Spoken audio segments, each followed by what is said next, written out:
today's video I'll be exploring the Yamaha PSR-12 keyboard.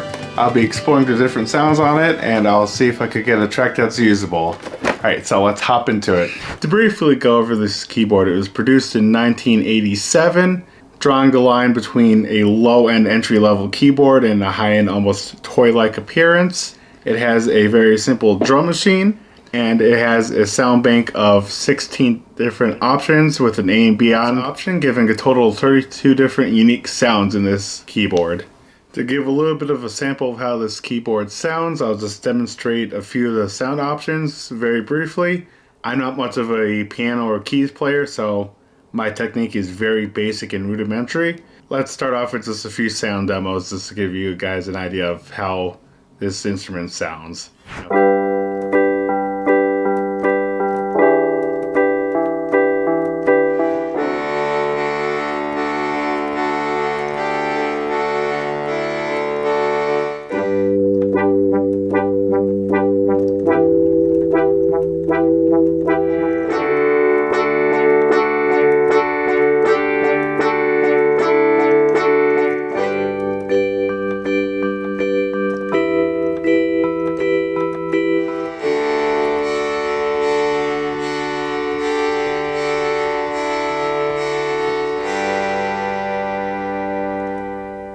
Okay, so after that sound sample of all the different instrument sounds, that I just wanted to showcase some of the drum machines and samples of rhythms that this machine has.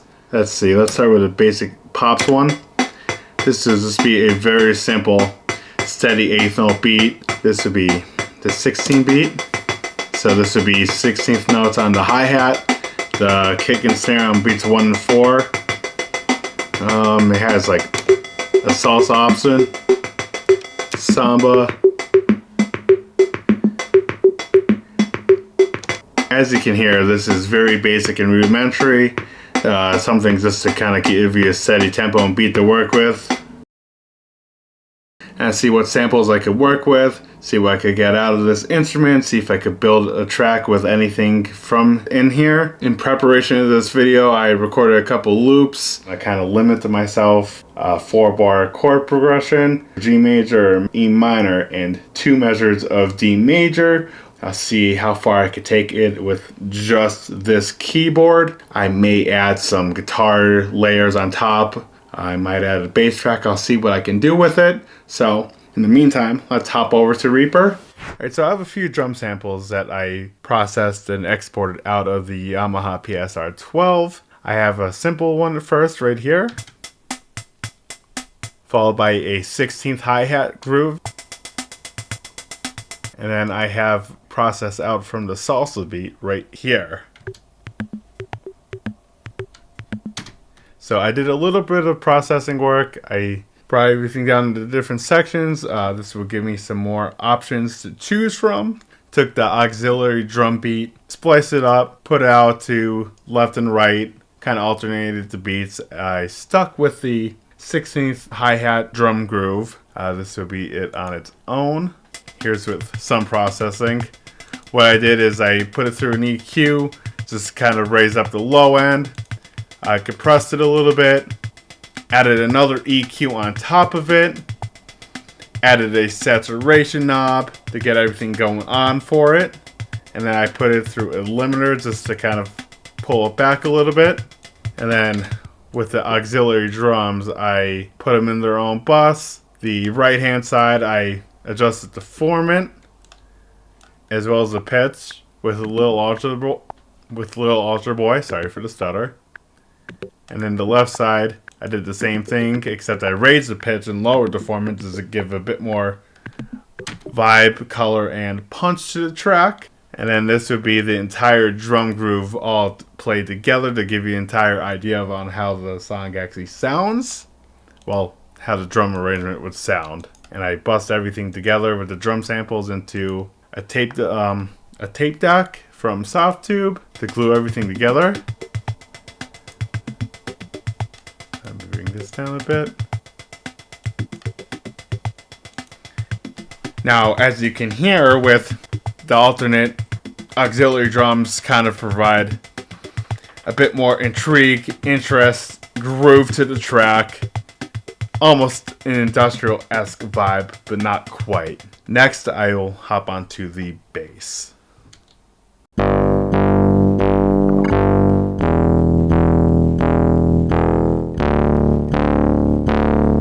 Now, I think this sound would make a really great option for a bass synthesizer sound. What I think I'm going to do is I'm going to record the bass line alternating between root and fifth of the chords, and then I'm going to probably do a second take of the bass going through an octave below for a sub bass just to kind of fill out the low end.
I did some pads with the organ, kind of filled everything out.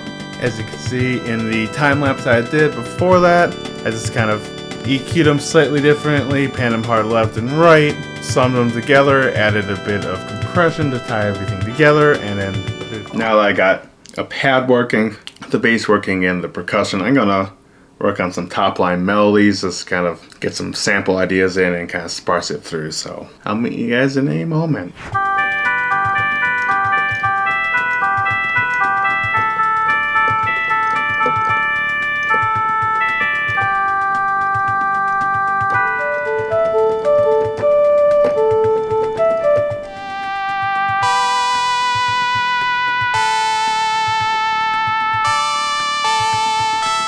Alright, so I got pretty much the general structure of the song finished, and I'm going to save this for a part 2 of the video where I'm going to finish this track and kind of expand upon it.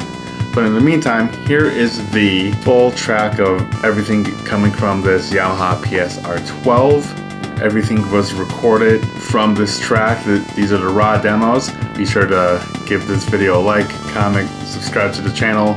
I'll check out for more. I should be linking part 2 this track really soon.